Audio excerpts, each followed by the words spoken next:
তোমার কি সত্য? কি বলছে? তুমি আমার সত্য শুনবে? এই মুহূর্তে কেটে দাও তোমার দক্ষিণ স্পর্শে। বলো না,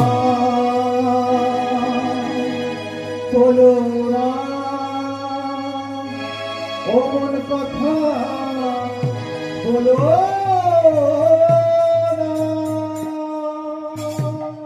ধরাসতী খোঁড়াধরা অস্ত্র দিয়ে নিজের দক্ষিণ স্তরটি কেটে মুনির হাতে তুলে দিলে।